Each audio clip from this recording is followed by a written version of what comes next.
പഴഞ്ചോറ് ചിലർക്കെങ്കിലും അറിഞ്ഞൂടാന്ന് തോന്നുന്നു. എന്തോന്നാന്ന് പുറത്തൊക്കെ ഉള്ളവർക്ക്, കേരളത്തിന്റെ പുറത്തുള്ളവർക്ക് ചിലപ്പോൾ അറിഞ്ഞൂടായിരിക്കും പഴഞ്ചോറ് എന്താന്ന്.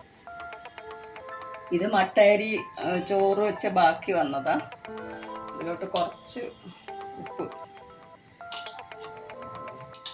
ഉപ്പ് ഇട്ടിട്ട്, ഇത് രാത്രിയില് ബാക്കി വരുന്ന ചോറ്. ഇതിലോട്ട് കുറച്ച് അങ്ങനെ അളവൊന്നുമില്ല. ഈ ചോറ് നഗക്കെ വെള്ളം ഒഴിച്ചിട്ട്, ഇത് മട്ടയരി വേവിച്ചതാ, കാണാമല്ലോ.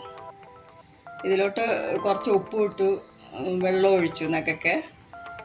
ഇത് നാളെ രാവിലെ ആകുമ്പോഴത്തേക്ക് ഇത് ഫെർമെൻറ്റ് ചെയ്തിട്ട് കുറച്ച് പ്രോബയോട്ടിക്,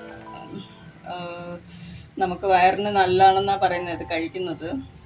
ഈ പഴഞ്ചോറെന്ന് പറയുന്നത് ഇതാ. നാളെ രാവിലെ ഇതിനകത്ത് മോരൊഴിച്ച് വേണമെങ്കിൽ കഴിക്കാം, മീൻ കൂട്ടാൻ വേണമെങ്കിൽ കഴിക്കാം, അല്ലെങ്കിൽ പിക്കിളും മോരും മാത്രം, പച്ചമുളക് ചുമന്നുള്ളിയൊക്കെ അരിഞ്ഞിടാം. അത് നാളെ രാവിലെ കാണിക്കാം.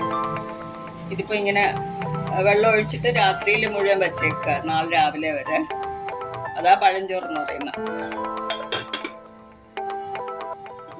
ഇനി നാളെ രാവിലെ ഇതിനകത്ത് പച്ചമുളകോ ചുമന്നുള്ളിയൊക്കെ അരിഞ്ഞിട്ട് മോരൊക്കെ ഒഴിച്ച് കാണിക്കും.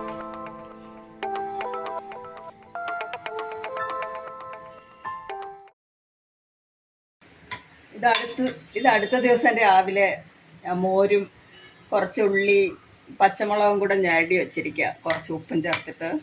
ഇത് കഴിച്ചാൽ നല്ല തണുപ്പായിരിക്കും, വയറിന് നല്ല തണുപ്പായിരിക്കും.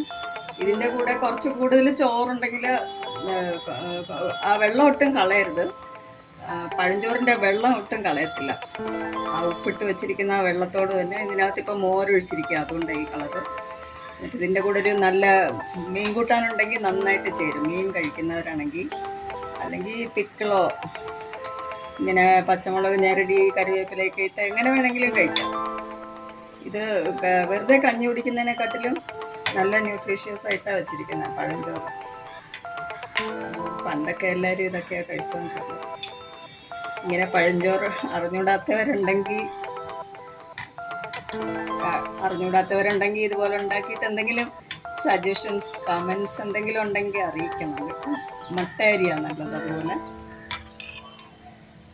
പച്ചരി അത്ര ചേർത്തില്ല. ഇത് രാത്രി മുഴുവനും വെള്ളത്തിൽ കിടന്നത്, അങ്ങനെയാണ് പഴഞ്ചോറാവുന്നത്. ശരി, അപ്പോൾ ഇനി അടുത്ത വീഡിയോയിൽ കാണാം. ഓക്കെ.